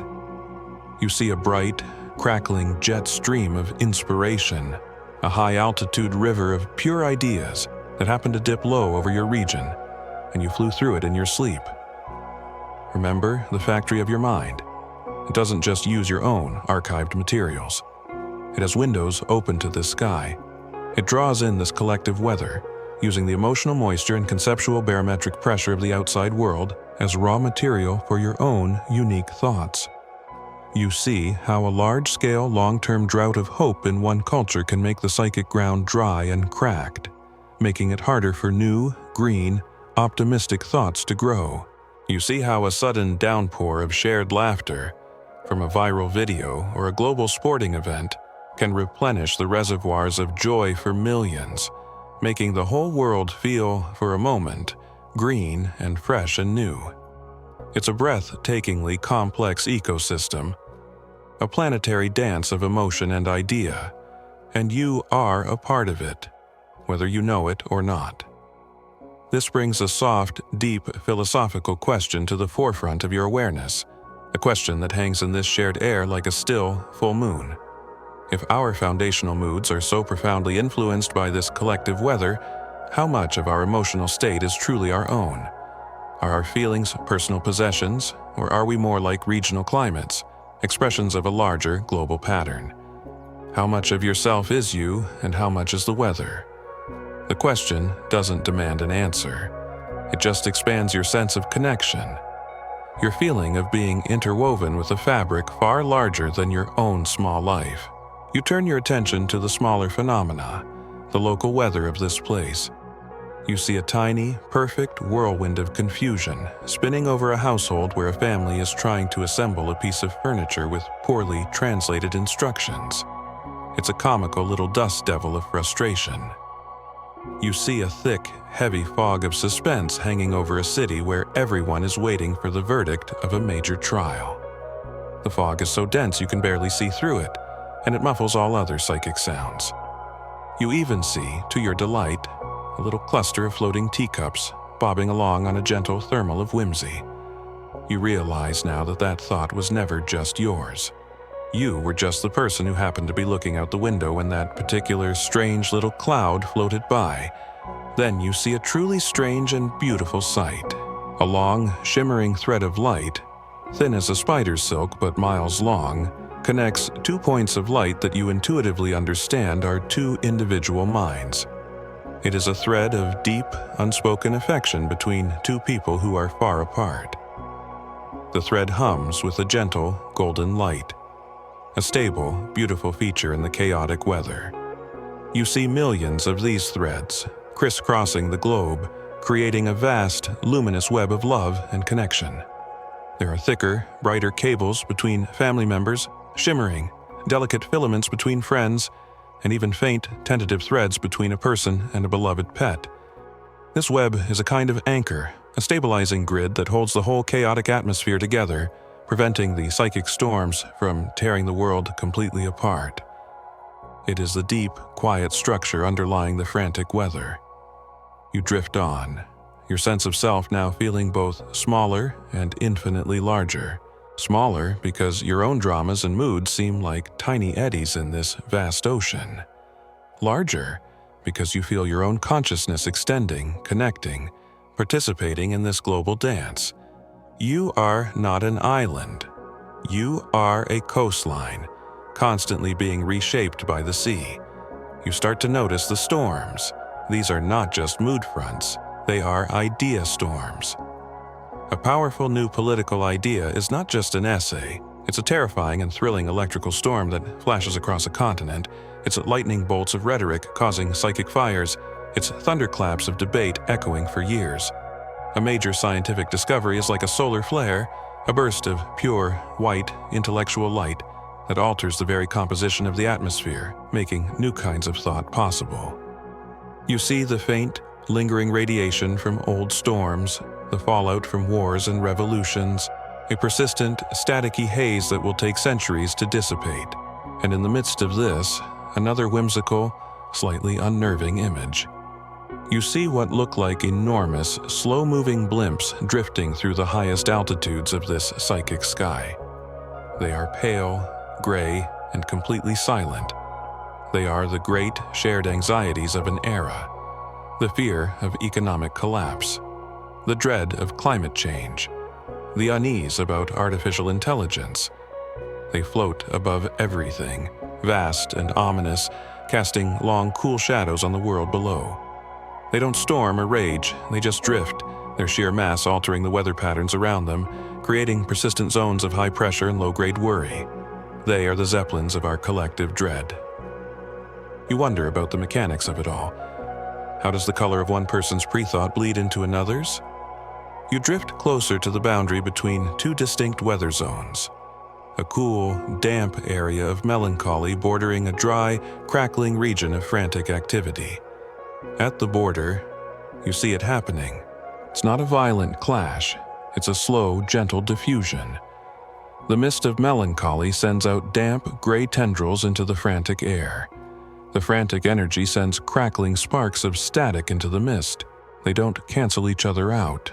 They create a new hybrid climate at the border. A state of restless, agitated sadness. You realize it's a process of resonance. Like tuning forks, minds that are in a similar state begin to vibrate together, amplifying the signal, creating a larger and more stable weather pattern. Empathy is not just a high-minded concept, it is a fundamental law of psychic meteorology. Then, your attention is caught by something on the horizon. It is not moving, it is not a storm or a current. It is a feature of the landscape, a permanent fixture in the sky. As you drift closer, its scale becomes apparent, and it is a scale that dwarfs everything else you have seen, even the factory and the archive. It is a continent, a vast floating continent, miles up in the psychic atmosphere, its landmass held aloft by the power of a single ancient and immensely powerful shared idea. This one, you sense, is the concept continent of home. Its geography is varied and complex. There are the great rolling plains of comfort, dotted with quiet villages of familiarity. There are the towering, jagged mountains of security, their peaks wreathed in clouds of protection. There is the deep, dark, and tangled forest of family, full of both light and shadow, beauty and danger. 1,000 rivers of memory flow across its surface, all leading to the great central sea of belonging. The continent has its own climate, its own ecosystems. The flora and fauna are thoughts related to the core concept. Little, scurrying thoughts of what's for dinner rustle in the undergrowth of the family forest, while great, slow-moving herds of mortgage payments graze on the plains of comfort. The sky above the continent is a constant, gentle, warm glow. You realize there are other such continents. You can see in the far distance the shimmering, crystalline spires of logic. You can feel the volcanic, passionate heat coming from the direction of art. You can sense the deep, quiet gravity of the continent of faith. These are the great foundational ideas that structure human experience, and they exist here as real, tangible, psychic places. Our individual minds are like small islands clustered around the shores of these great landmasses, living in their rain shadows, benefiting from their steady climates. Someone whose mind is anchored close to the continent of logic will have a different internal weather from someone who lives on an archipelago in the turbulent sea of art. This is the most bizarre and stunning image of your entire journey. Your mind, your whole concept of what a thought is, expands to accommodate it. A thought is not just a spark in your head. It can be a mountain, it can be a forest, it can be an entire world, and you, in your smallness, can visit them. You are a tourist in the geography of your own species' soul. You drift for a while along the coastline of home. You feel its gentle gravitational pull. It feels good. It feels safe. You watch as little thought boats set sail from the minds of individuals and travel to its shores, seeking solace or inspiration. You watch as the continent itself slowly sheds ideas like pollen, which drift down and seed the minds below with thoughts of comfort, nostalgia, and belonging. It is a living, breathing, symbiotic relationship. But even here, there's weather. You see a storm of divorce rage over a part of the family forest, felling ancient trees and scarring the landscape. You see a wildfire of gentrification sweep across one of the quiet villages of familiarity, changing its character forever. The great continents are not static. They are as alive and vulnerable as we are. This whole experience poses an open-ended question that you feel more than think. A question that seems to be whispered by the very psychic air you are floating in. Can you feel the weather changing right now? In this very moment? As you lie there, drifting on the edge of sleep, can you sense the subtle shifts in the collective atmosphere? The distant lightning of a shared idea? The gentle, cooling breeze of a billion souls sighing into slumber? Can you learn to read the sky of your own mind? You realize with a newfound clarity that the color of a thought just before you think it is not just determined by the internal mechanics of your factory or the echoes in your archive. It is also determined by this, by the weather.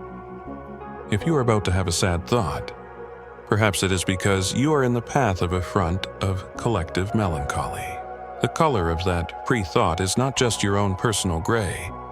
It is a shade of gray that is being felt by millions. A swatch taken from a vast atmospheric river. The colorless hum of pure potential you first sensed is the basic stuff of the atmosphere, but it is constantly being tinted and colored by these vast shared experiences.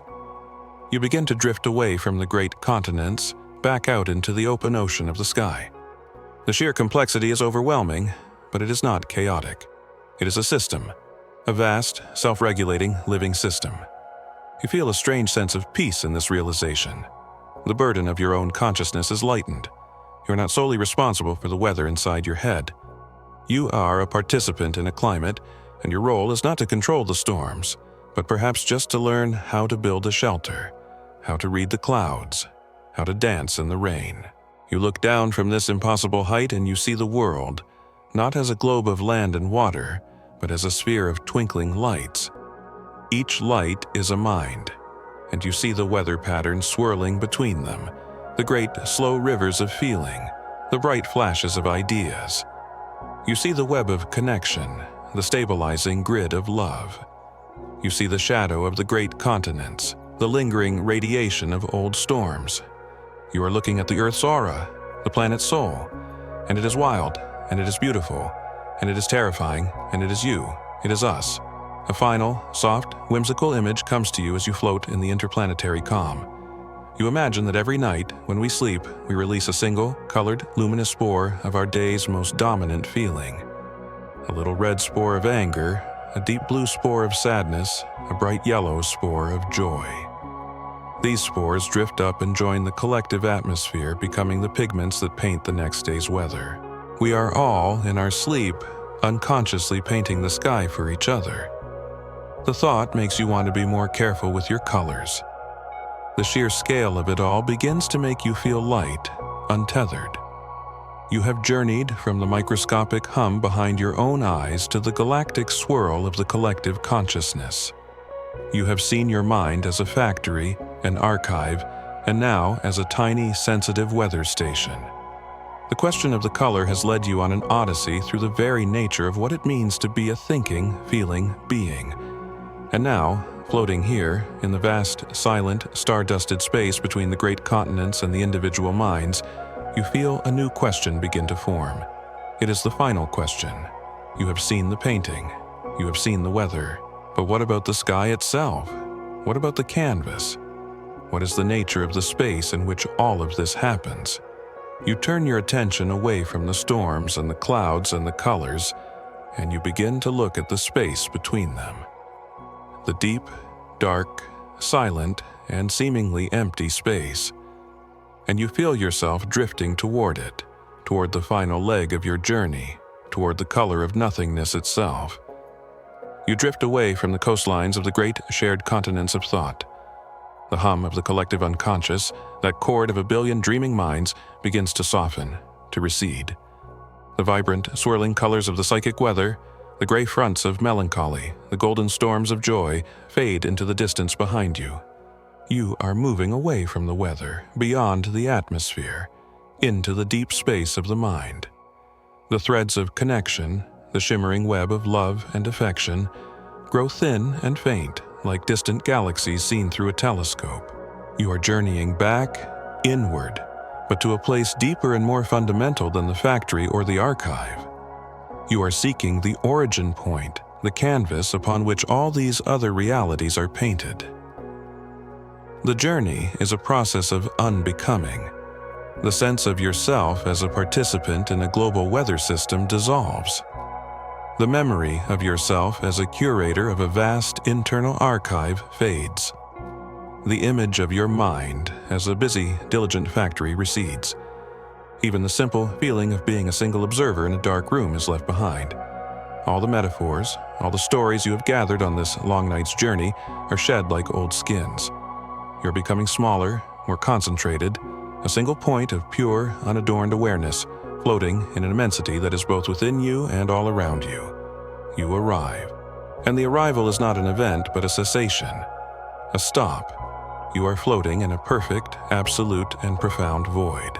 It is not the fertile void of potential you first encountered, filled with the colorless hum of what might be. It is not the solemn, whispering void of the archive, filled with the echoes of what has been. This is the void primal, the silence before silence, the space before space. There is no light, but it is not dark. There is no sound, but it is not silent. All antitheticals, all dualities, light, dark, sound, silence, being, and nothingness, are meaningless here. They have not yet been born. This is a state of pure isness before it has been given any qualities. You try to find the color of a thought before you think it, but here, there is no before. There is no time. There is no thought. The very question that launched your journey dissolves into irrelevance like a single grain of salt dropped into a Pacific Ocean of pure being. You have reached the source code. You have come to the great, silent, empty canvas, and you find yourself faced with the final, most fundamental philosophical prompt of your journey. Is this emptiness a lack, a nothingness?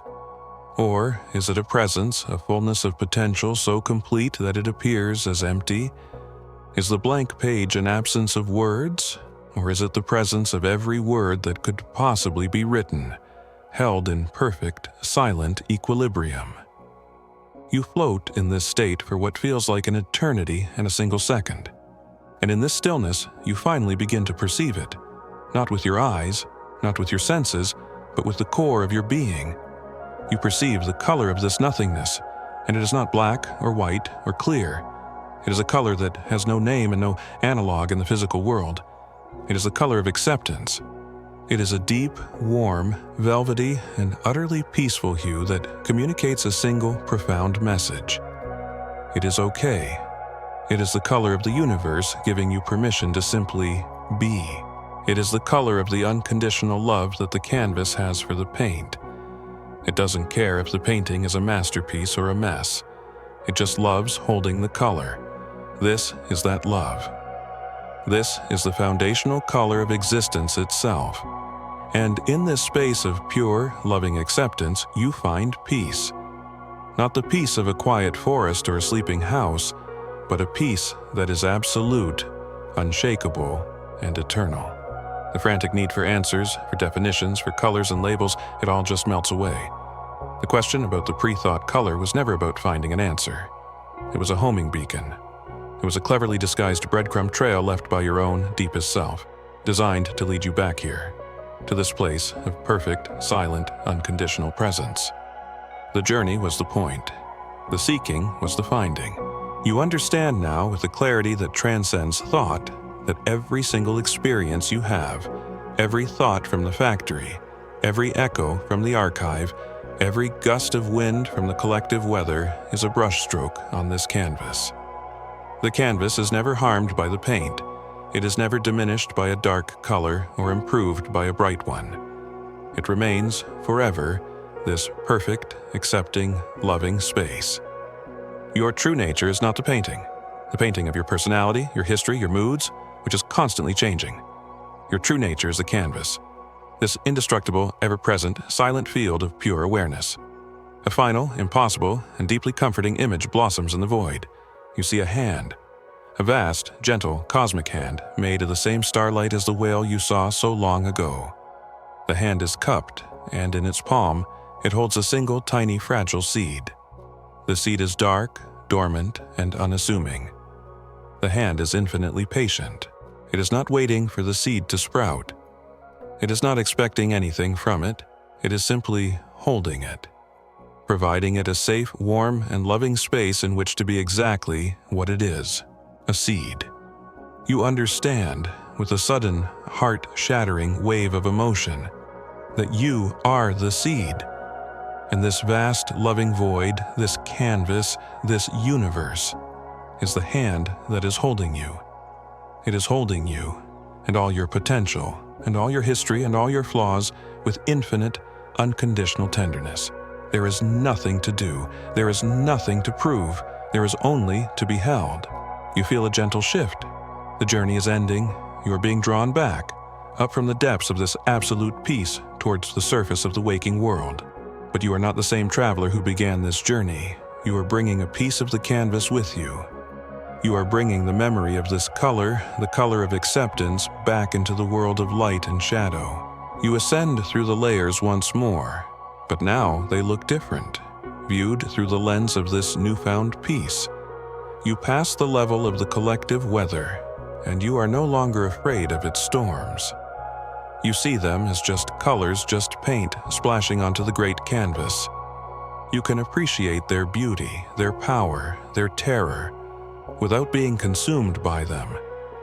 You feel a new sense of compassion for all the other minds caught in the weather, and you silently wish them the peace of knowing they too are the canvas. You pass the archive, and you are no longer saddened by its dusty, decaying memories. You see it as a beautiful, rich texture in the painting, the layers of old paint that give the final work its depth and history. You can honor the past without being imprisoned by it. You can see the beauty in the erosion, the forgiveness in the forgetting. You pass the factory, and you are no longer overwhelmed by its relentless production. You see its creations, the worries, the joys, the surreal teacups, as fresh, wet paint being offered up for the masterpiece. You can greet each new thought with a sense of curiosity and gratitude, knowing it is a gift from your own creative depths, another splash of color to play with. You are rising, back to the surface of your own bed, in your own room. The boundary is approaching. You can feel the weight of your body, the texture of the blankets, the faint sound of the fan in the room. These sensations are no longer a prison. They are just another part of the painting, the final layer. And so you come back to the beginning, to the question, what color is a thought just before you think it? You smile in the dark. The answer is so simple, so beautiful. It depends on where you are looking from. From the surface, it is a colorless hum of potential. From the factory, it is the blended glow of its assembled parts.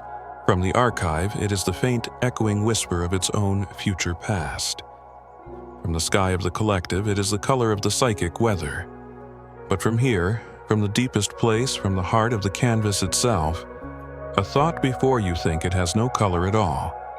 It is a perfect, beautiful, and utterly welcome disturbance in a field of pure, unconditional, loving acceptance.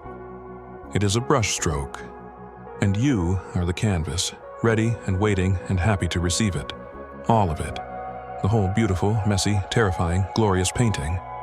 And now, as the first hints of consciousness begin to dawn, as the dream state recedes and the waking world prepares its return, the rhythm of this monologue slows, the words stretching out, becoming softer, quieter, easing you into the final moments of this journey, into the soft harbor of sleep or the gentle shore of a new day.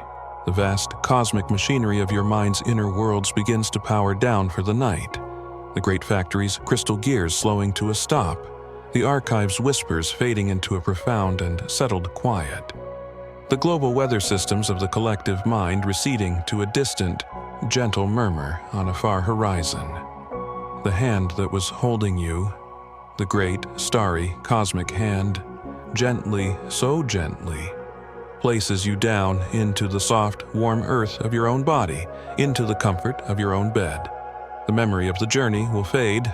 The star whale, the thought tuner, the river of forgotten words, the continents of belief, they will all dissolve like sugar in water, leaving behind only a faint, sweet taste, a feeling of peace that you don't need to name or understand. All that matters is the lingering resonance of that final color, the color of the canvas, the deep, warm, and unconditional acceptance that holds you. That is you. Let that feeling be a blanket.